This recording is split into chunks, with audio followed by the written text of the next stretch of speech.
We're all suffering from something, whether that be publicly or in silence. And unfortunately, not all of us have an outlet to vent our frustrations and or someone to share our deepest, darkest, and most intimate feelings with. But many find peace in a place on the internet where the norm is to make public that of which causes you pain. With approximately 1.4 million users, r/TrueOffMyChest functions as a safe space for the thoughts and emotions we can't express publicly, allowing user Harry Ice Cream the opportunity to vent about a recent schizoaffective event. My schizophrenic voice is a serial killer. I suffer from schizoaffective disorder, depression type. One of my most heard schizophrenic voices is that of a serial killer. The voice does not encourage me to do bad things or say bad things. The voice does not suggest harming myself or others. He's obsessed with speaking about the abuse he suffered as a child by his father and the mental health problems it caused him. He also describes in great detail his life he tells me he lived. In his words, he targets young, naive women because they remind him of his mother, who was passive and let his father's physical abuse slide. I see a psychiatrist and was prescribed aripiprazole, but stopped taking it because the side effects were too bad. I have been calling for a new psychiatrist and to get on a different medication for my schizophrenia.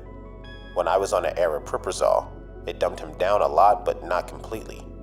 He doesn't want me on medication because he wants to be able to talk to me. He says if I go on meds, he then feels like I don't love him anymore. Now, if you aren't aware, schizoaffective disorder is a combination of symptoms of schizophrenia and mood disorder, such as depression or bipolar disorder, and the OP suffers from both schizophrenia and depression.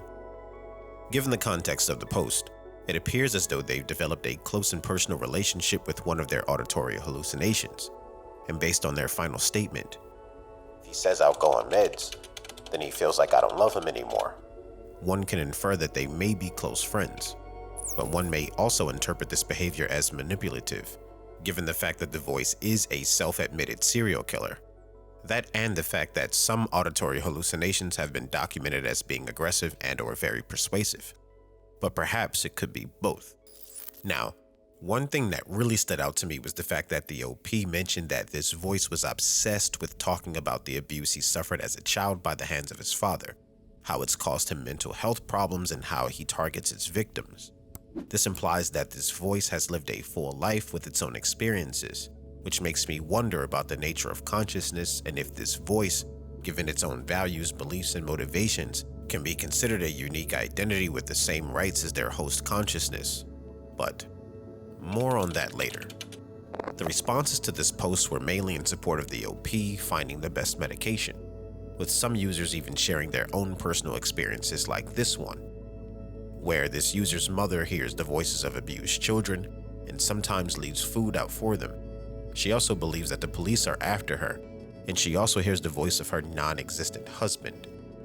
Or this one, which was the inspiration for this video, where this user shared their diagnosis of cyclothymia, which sparked a conversation between them and the OP, where the OP revealed some very bizarre details about his headmate. And for the sake of clarity, for the remainder of the video, we're going to refer to the OP as Michael and his headmate, who is a serial killer, as James. Michael was asked about James's location, and he revealed that all of his headmates reside in a world created by his subconscious, and that James specifically can't stay still and is always walking around. The world that James lives in is similar to ours, but Michael mostly gathers its details from James himself or within his dreams. This world appears to have its own characteristics, as there's a currency system, albeit it functions differently than ours. There isn't any form of government or political system, and there isn't any law enforcement either. James acknowledges Michael as his god and states that he controls everything.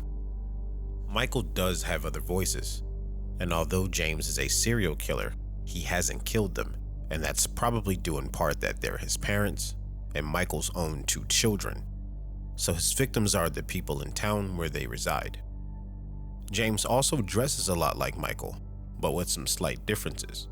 and James also rides a motorcycle in which Michael has ridden on with him in his dreams. James's parents are separated and his mother left due to the abuse she and him receive by the hands of his father. James's mother and father have nothing to do with him, and Michael hasn't heard from them in quite some time. But as far as he knows, James's father hates him. But despite the drama and awareness of the situation, Michael seems to really care about James, and he trusts him. I'm not sure about you, but this entire thread made me wonder about the nature of consciousness and what defines an identity. And so, I thought it would be best if I gathered some information directly from those diagnosed with schizophrenia and have experienced auditory hallucinations. So, I visited r/schizophrenia and asked, can auditory hallucinations be considered personalities? And in retrospect, I should have asked if they could be considered unique identities. But either way, I got answers that I didn't expect. You see, I expected a clean and clear black and white academic answer, as we've been documenting schizophrenia for over 100 years. Except I learned that while the symptoms of schizophrenia may be black and white, the experiences of those who suffer from it are extremely gray.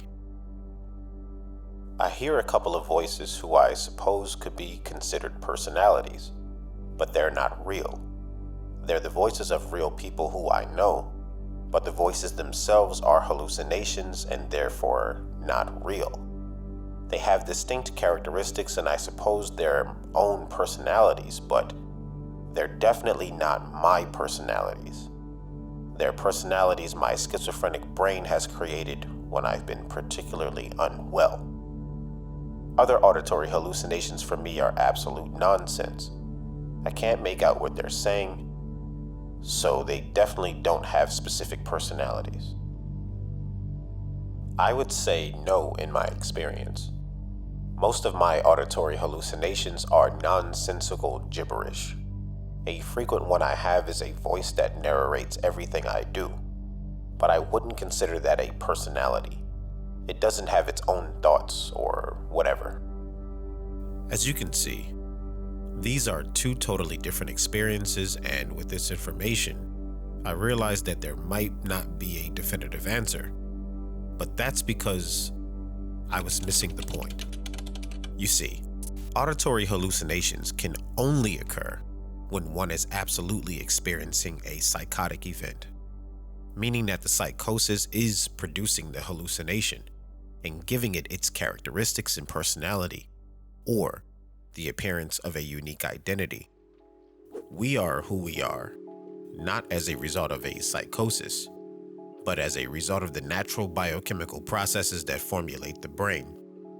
While Michael's hallucination is a serial killer with a traumatic past, it wouldn't exist had Michael not have had schizophrenia. And I suppose it depends on your measurement techniques in reference to what an identity is. One can argue that a hallucination with a personality, memories, characteristics, and experiences is an identity. But I feel most would agree that an identity can only be described as the natural result of normative neurological processes that produce consciousness, aka an identity existing normally and outside of psychosis. All in all, I hope that the OP was able to be prescribed a medication that helps to reduce and/or eliminate their symptoms. I know that the OP has grown very fond of their hallucination, and deciding to suppress it could produce emotions similar to losing a friend in real life. The link to this thread can be found in the description, and I totally recommend that you check it out, as the OP was kind enough to answer a bunch of questions about their experience. If you found this video interesting and would like to encourage me to keep producing more content like this, please leave a like and consider subscribing to the channel. Take care.